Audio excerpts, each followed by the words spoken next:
Shalom, shalom. First and foremost, I'd like to give all praises, glory, and honor to Yahweh, Ba'ashem, Yahweh Shai, Ba'ashem, Rakakadash. Double honors to the apostles and elders of Great Millstone for teaching us His truth, and salutations to the sincere Akim and Aqua. They may listen.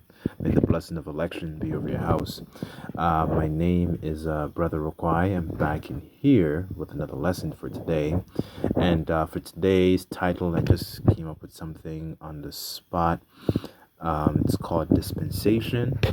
And what inspired me to do this lesson was an experience I had a couple of days ago, in my interactions with another Israelite at a restaurant. And I realized that it's this word and this truth that's been such a blessing, like me personally in my life, thus far. It's it's great riches, right? And honestly, you know what, there's a lot of our people that would not seem to understand the gravity of how precious it is, right? And it's not the kind of word that you want to dispense freely to everybody, right? Because they're just going to take advantage of it, or going to use it for vainglory or whatever and whatnot. Or people are such in a bugged out, dead state, right? As a matter of fact, let me just get a precept really quickly.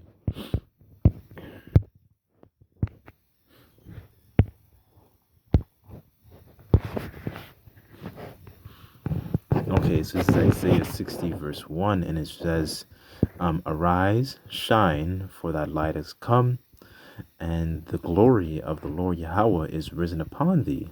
Verse 2, for behold, the darkness shall cover the earth, and gross darkness the people.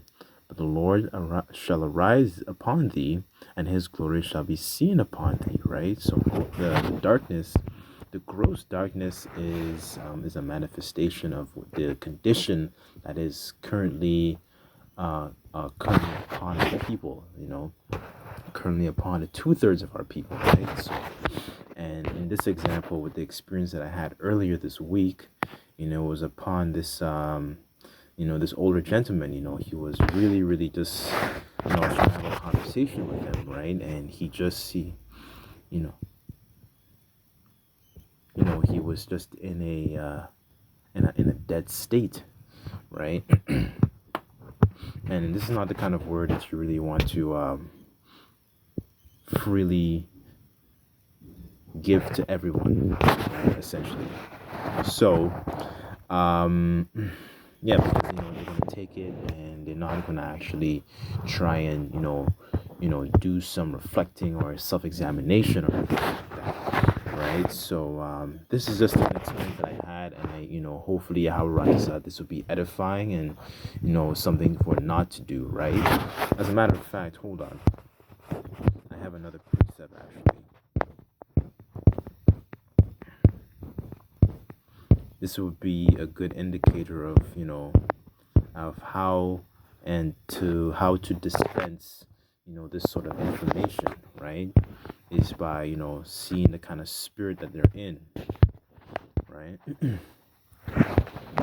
Okay, this is 1 John 4 verse 1, and it reads, beloved, believe not every spirit, but try the spirit whether they are of the Most High Yahweh, because many false prophets are gone into the world, right? So that is a condition of the battle that we're surrounded in this environment, that there's false prophets around. There is young men, or there's people of our people, as well, that they want to take the word of the Most High and use it for vainglory, make themselves look good, as opposed to actually trying to build up the hopeful light wherever they might be, right? So in this situation, I was in a situation where I was conversing with another gentleman. He was not in that kind of position to be able to receive that, right? He's clinging on to a lot of these carnal things in the world, right? Like the smoking and a lot of these habits that our people cling on to, for that, temporary satisfaction, right? So actually, before I get this precept, let me just get the word. Let's see, dispensation, what that means. Okay, so so dispensation, late 14th century, the power to dispose of, the act of dispensing or dealing out a relaxation of the law in some particular case.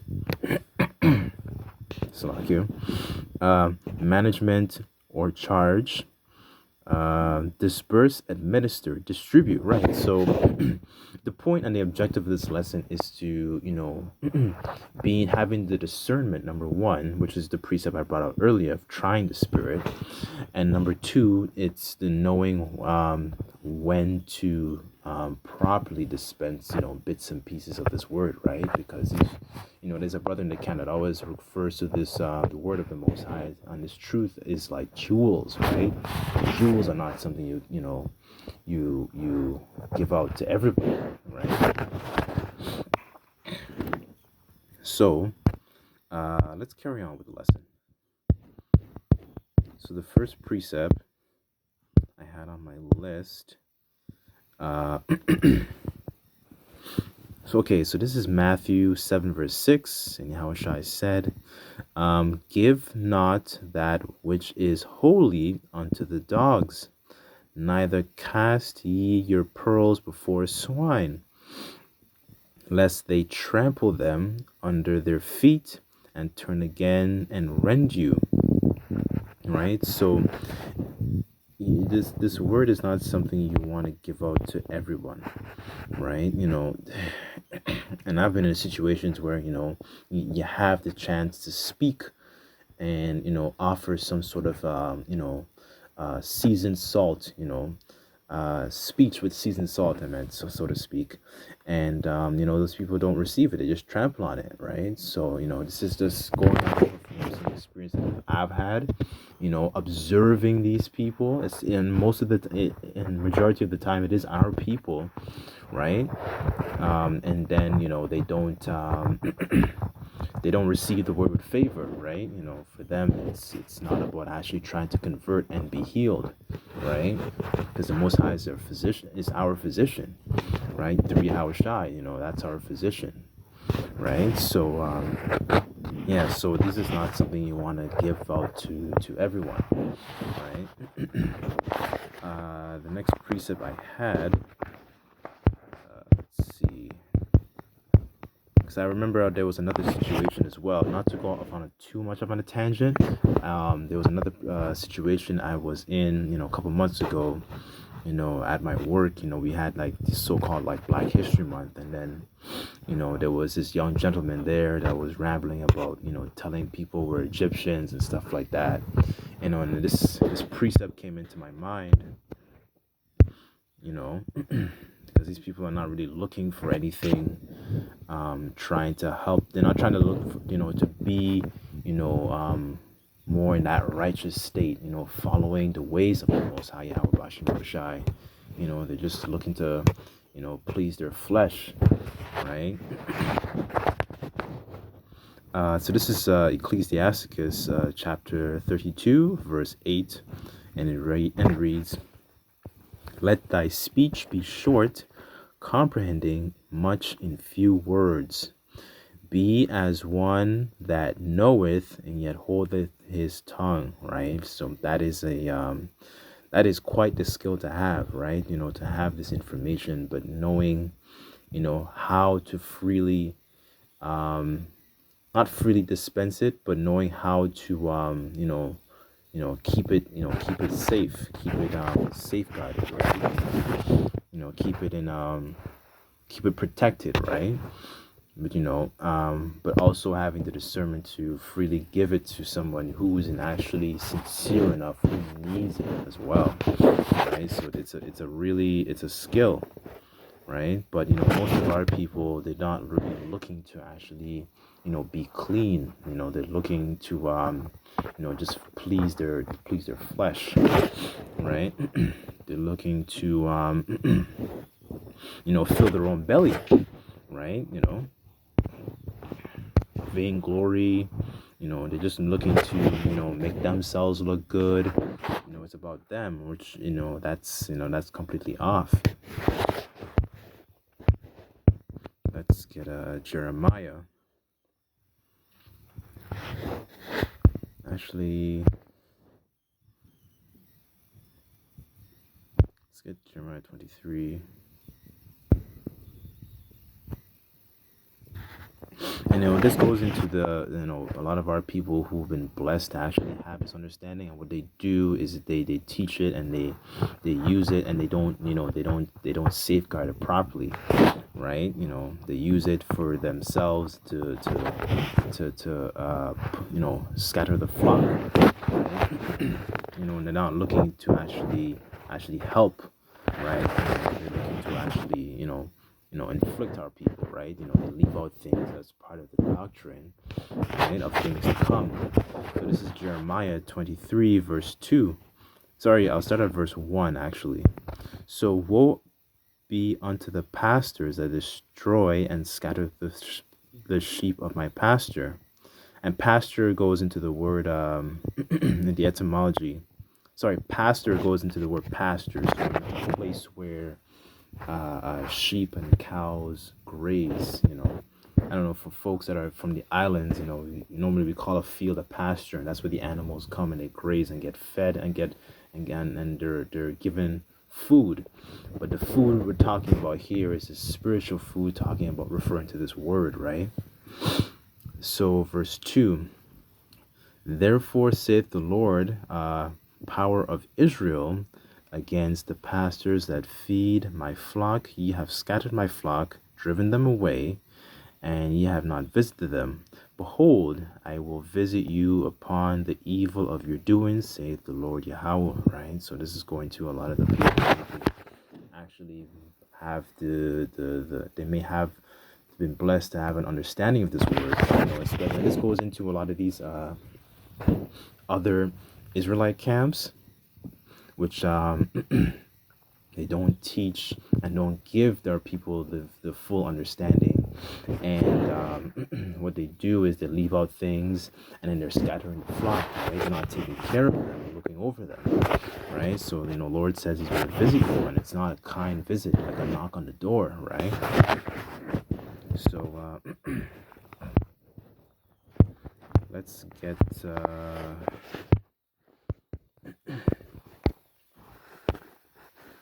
this is the kind of person you would want to dispense this information to. I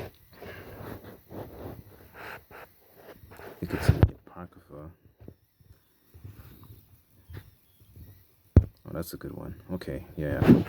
Okay, so this is Ecclesiasticus again, chapter 12, verse 2. It says, do good to the godly man, and thou shalt find a recompense, and if not from him, yet from the Most High Yahweh, right? So, this is the kind of administering and disbursement you want to actually distribute this word to, right? You don't want to distribute to someone who's wicked. The scriptures also say, riches are not comely for niggard, right? So you don't want to give it to somebody who's just going to, hold on to it and not freely dispense it, as given, right? The scriptures also liken unto riches, right? So, anyways, I know I went off a little bit of on a tangent, but Yahweh Ratazah, this is edifying and this makes sense. I don't want to make this video too long, but essentially, just to recap, is just knowing, when to dispense this information, but not casting these pearls, these riches, this truth onto swine. And a lot of our people are likened onto swine, right? They're complete degenerates. Sorry I have to say it like that, but that truly is the truth, right? As a matter of fact, let me get one more precept, and I'll just close it off. in regards to this last point I'm making. Okay, so this is Jeremiah 2, verse 13, and it reads, "For my people have committed two evils. They have forsaken me, the fountain of living waters, and hewed them out cisterns, broken cisterns that can hold no water." Right? So, just like the gentleman I was speaking to, in the restaurant, he's drinking from a broken cistern, and that cistern is not giving him the nourishment and understanding that he needs. But this is the thing. But if then again, a lot of our people they have forsaken the Lord, right? And He's the one that's actually cleaning us up and giving us understanding. But people are constantly drinking from these broken cisterns, right? So, anyways, hopefully this video was edifying, and that just ends the recap. But that's about it. So I'm just gonna like to give all praises, glory, and honor to Yahweh, Ba'ashem Yahawashi, Ba'ashem Rakakadash. Double honors to the apostles and elders of Great Millstone for teaching us the truth. Until next time, say Shalom.